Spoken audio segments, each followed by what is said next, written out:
Существует три основных шага для того, чтобы достигать финансовой свободы. Без этого три шага невозможно. Самый первый шаг – это научиться мыслить как богатые люди. Я буду чуть-чуть быстрее говорить пройти, дорогие мои.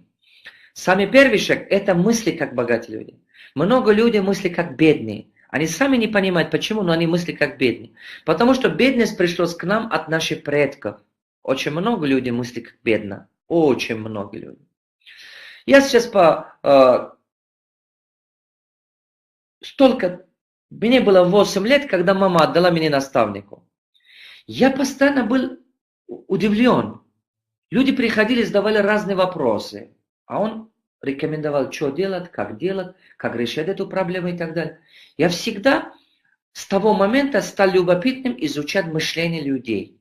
И начали вникать в структуру мышления людей, в самом способности мышления человека. Почему он так мыслит, почему он так делает, почему он так говорит. Я начал в нем вникать. Когда вы долгие годы работаете в одном области, вы начнете его понимать. Вы начнете понимать ценности человека. Вы начнете увидеть этого. И я начал этого делать. Меня поразила одну вещь. Два брата в одной семье растут, один станет неудачником, второй успешный. Два одноклассника в одном классе учатся, один отличник, второй вообще никакой. Эти вещи были действительно необычные. Я начал очень много в этом области вникать и начал понимать, что оказывается, человек видит не глазами. Вы представляете? Человек видит не глазами. Человек видит умом. Это необычно. Вот сейчас вы все меня слышите, все вы меня слышите. Но на самом деле вы не ушами меня слышите. Вы слышите своим сознанием. То, что позволяет ваше сознание, он воспринимает. А то, что не позволяет, он не воспринимает. На улице выходите, свистите, кричите, собака тоже смотрит. Птица тоже улетит. Кошка тоже смотрит, потому что он тоже имеет ухо и слышит. Но собака не могут делать то, что вы говорите. Вы понимаете? Вот она о чем речь.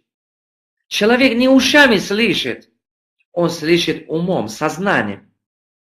Вот поэтому вы иногда одному человеку говорите, делай вот так. Вы человеку говорите, делай вот так, он пойдет совсем наоборот делать. Потому что его модель, его сознание совсем по-другому мыслит. Получается, что в первую очередь для того, чтобы добиться успеха, надо научиться правильно мыслить. Почему? Вот такое. Что это? Вот что это? Что это?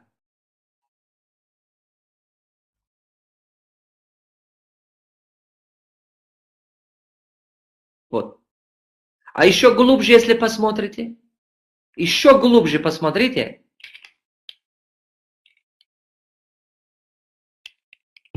Еще дальше посмотрите за пределы очки.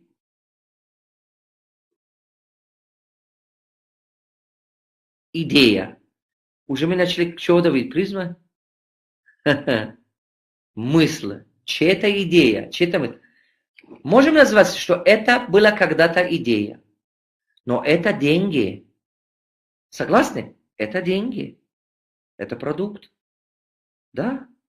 Вот это телефон. Но за пределы телефон. Это идея. Это мысль. Это деньги.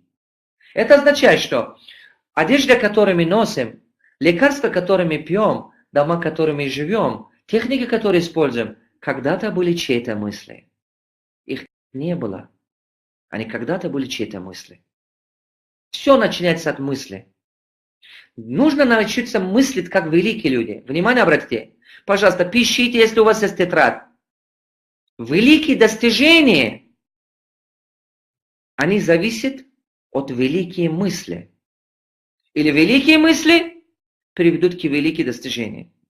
Только великие мысли приведут к великим достижениям. Больше ничего. Я начал изучать мышление людей и нашел 54 отличия мышления людей. Оказывается, некоторые бедные люди мыслят по-другому, богатые мысли по-другому. Если вы будете мыслить как бедные, вы становитесь бедными. Если вы мыслите как богатые, вы становитесь богатыми.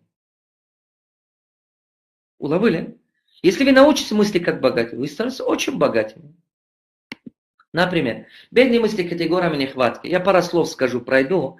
Из этого 54 категории, 2-3 примера скажу. Молодец, Лариса, будет когда-нибудь. Внимание! Бедные мысли категориями нехватка. Одна из самых глубоко сидящих в сознании человека мысль, то есть мышление, это мышление нехватка. Кто из вас заметил, что параллельно ваши доходы, расходы растут? Чем больше вы зарабатываете, больше растет расходы. Чем больше вы зарабатываете, расходы растут. Кто из вас заметил этого? Чем больше человек зарабатывает, тем больше у него что? Расходы растут. Потому что это есть мышление нехватка. Мышление нехватка всегда держит вас в долгу. Мышление нехватка держит вас всегда в нищете. Мышление нехватка держит человека всегда в неудовлетворенности. Она всегда держит в этом. Например, человек зарабатывает $100 и думает. То есть видит, что не хватает. $100 зарабатывает, расходы $100. Чувствует, что не хватает. Думает, надо заработать $300. Он зарабатывает $300, опять не хватает. Потом думает, нет, надо 500 зарабатывать. 500 зарабатывать, опять не хватает.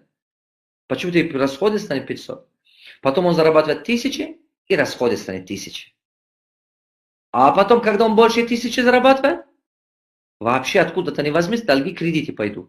И он в шоке. $500 заработал, кредита не было. Долги не были. Теперь я зарабатываю больше 1000, но у меня долги, кредиты. Мышление нехватка.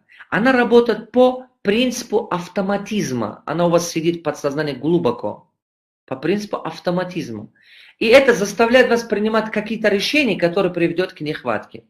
Существует 9 симптомов, которые надо лечить. Их надо лечить. Если не лечишь, бесполезно много работать.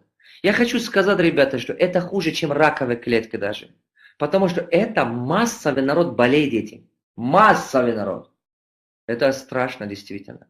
Некоторые люди выбрались из этой ситуации, из этого симптома. Я имею в виду, выбрались из нехватки денег, но эта нехватка переместилась в их сознание в другом параметре. Например, у некоторых людей денег есть, но нету здоровья. Денег есть, нету семья. Денег нет, денег есть, там нету никакой уважения или никакой духовности, никакой человечности. Потому что эта нехватка пришла другая, другой параметр его жизни.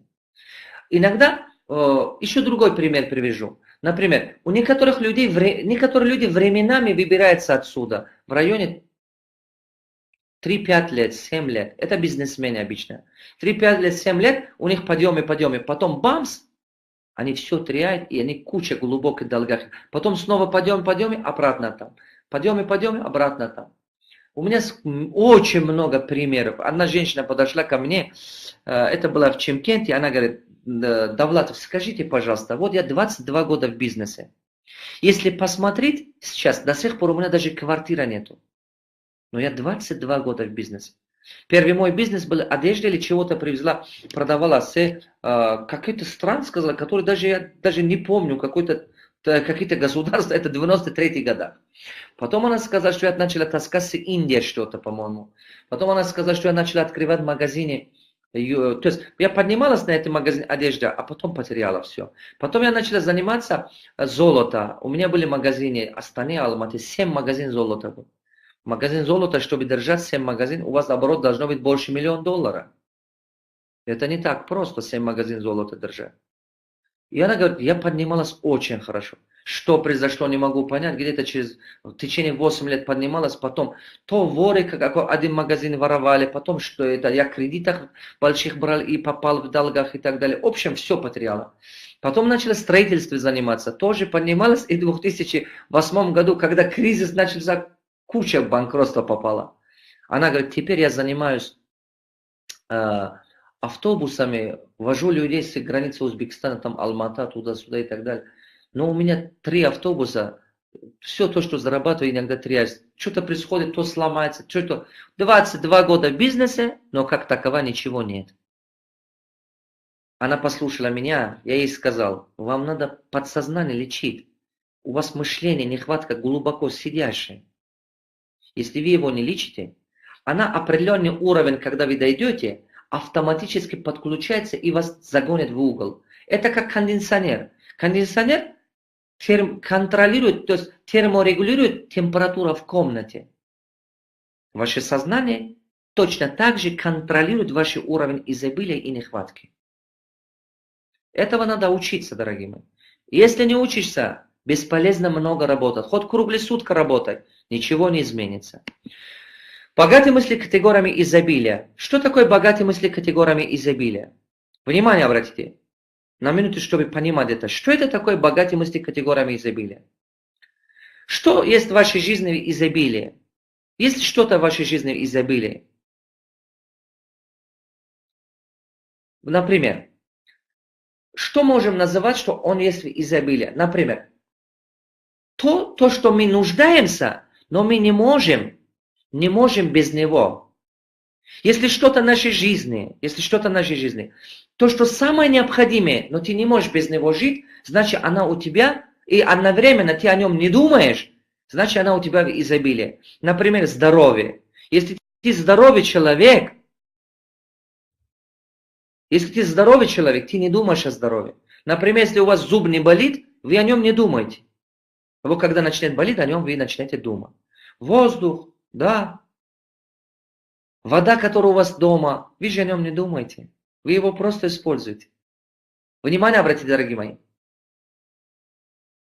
Если вы приобретаете нашу систему правильно, несколько раз работаете до тех пор, пока вы не внедряете его в свою судьбу, в свою жизнь.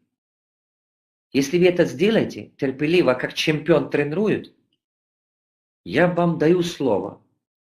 Однажды наступит день, деньги для вас станут продуктом изобилия. Вам не надо о них думать. Классно, да? Кто из вас утром встает, читает, сколько раз делать вдох, сколько раз делать выдох, а то воздуха не хватает. Калькулятор возьмет, читает. В этот месяц сколько, не знаю, там, килограмм или что-то воздух надо дышать. Никто из вас не делает этого? Вот аналогично такое могут произойти у вас с деньгами, и вам не надо будет. Не надо будет думать о деньгах. Если вы все правильно делаете. Я по пару слов скажу, пройду, дорогие мои.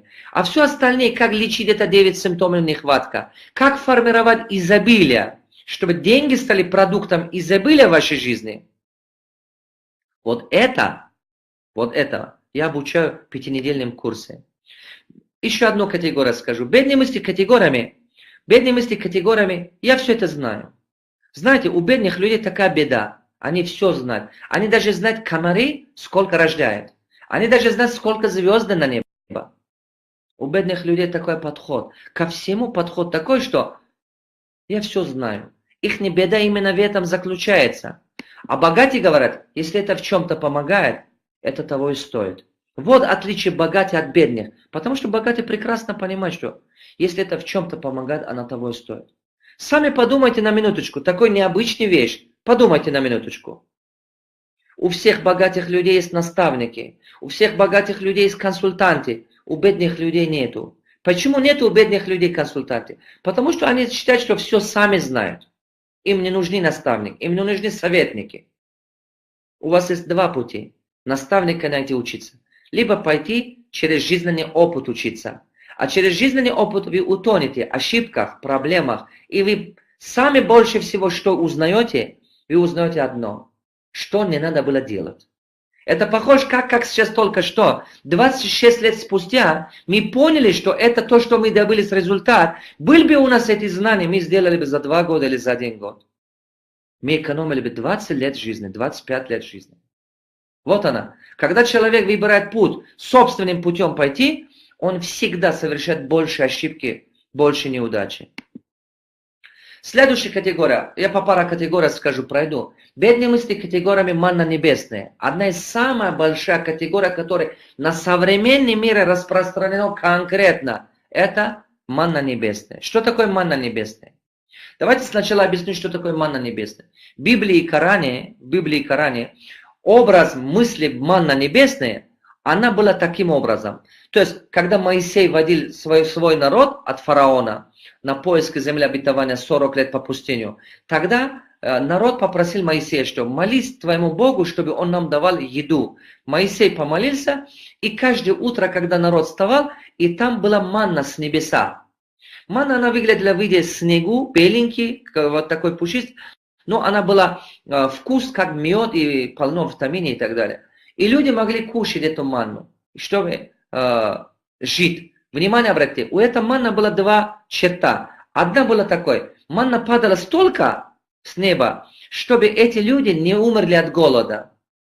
Не умерли от голода. Второе, невозможно было накопить эту манну, потому что она растаяла. Невозможно было его накопить. Теперь внимание обратите. У многих людей мышление манна небесное. Они от зарплаты до зарплаты живут. Они сколько зарабатывают, чтобы еле покрывать расходы. Они сколько зарабатывать, чтобы просто выживать. Чтобы просто сами необходимые расходы обеспечить. От одного зарплаты к другой зарплате. Потому что у них мышление манна небесное. Манна небесная чем характеризуется? Она таким образом. Они хотят все получать дешево. Они все хотят получать бесплатно. Они хотят чужие услуги брать бесплатно. Чужой товар подешевле брать. Они везде хотят на халяву жить.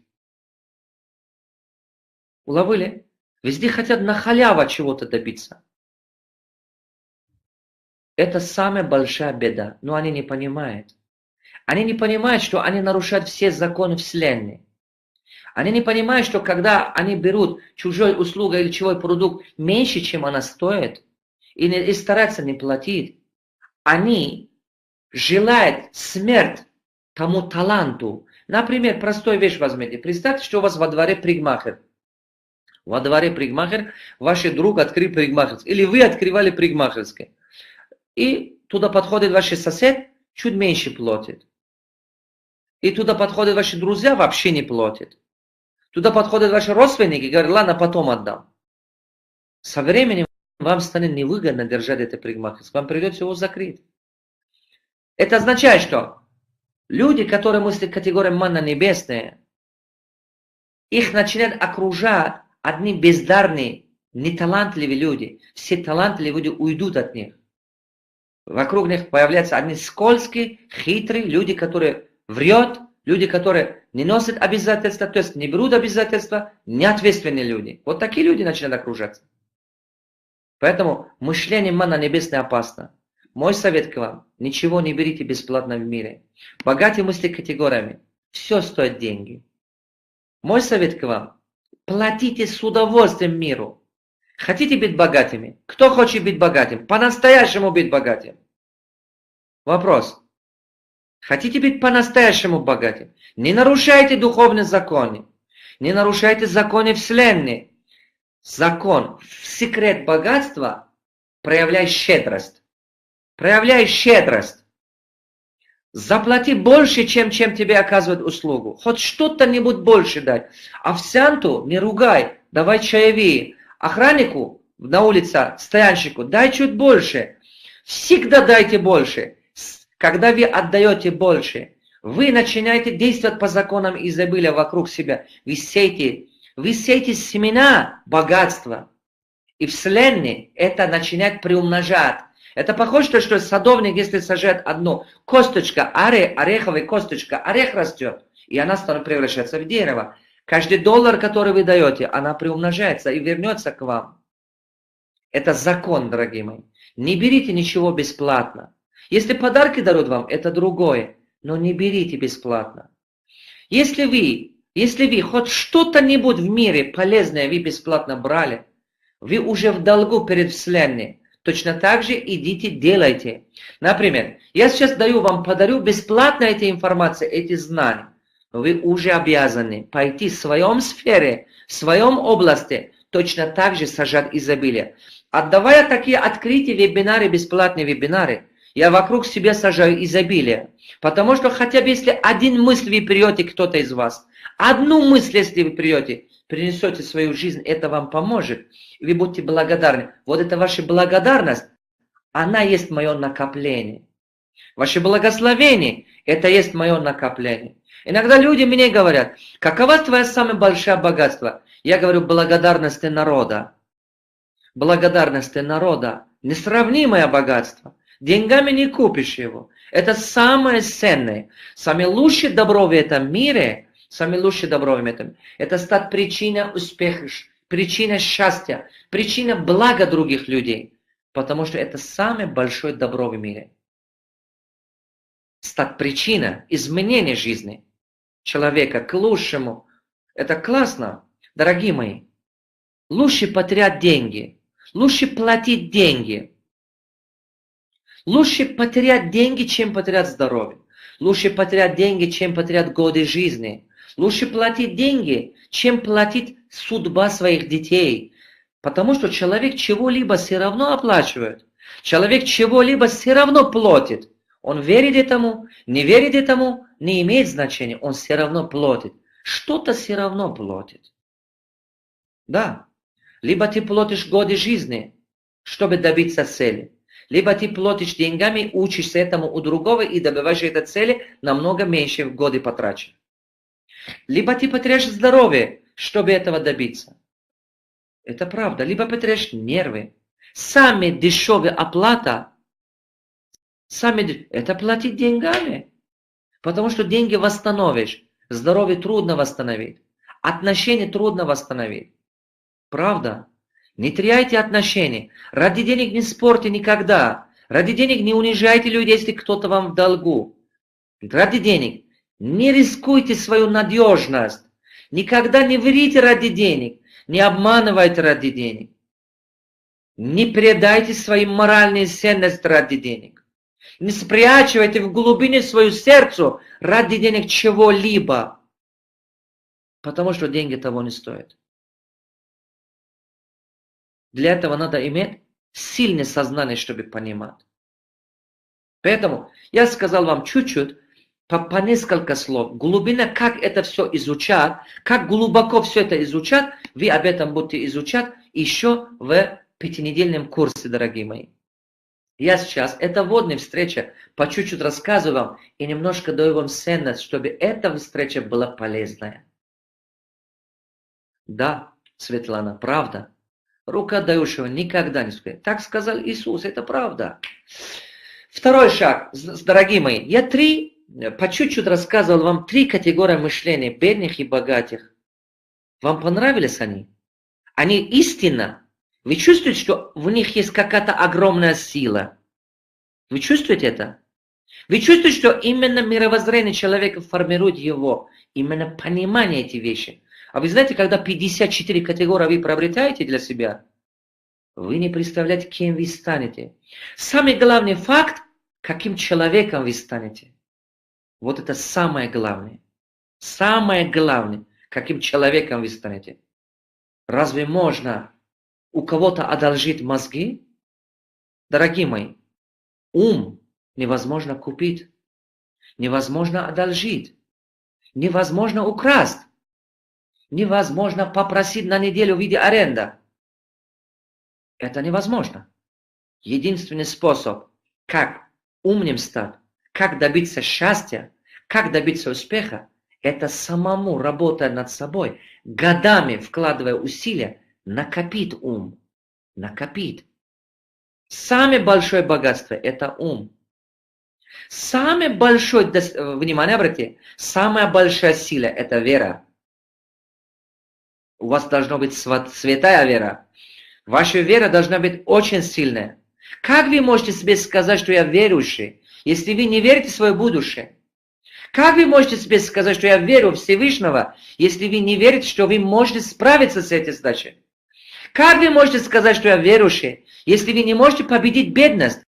Куда девается ваша вера, если вы не верите в щедрости Бога?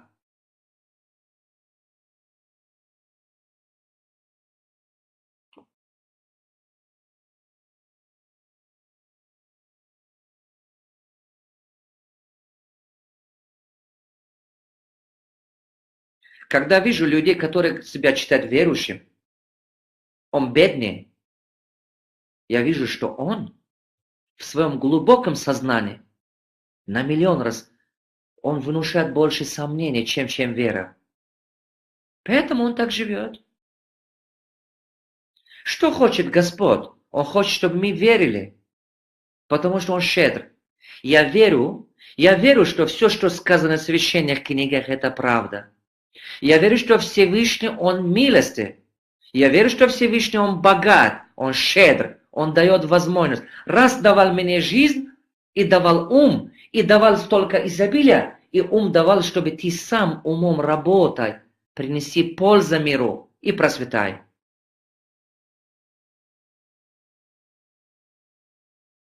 Это очень важно понимать. Когда 54 категории вы пройдете, ребята, вы такое приобретаете, такое колоссальное знание приобретаете. Несравнимо никакими деньгами. Несравнимо. Это правда.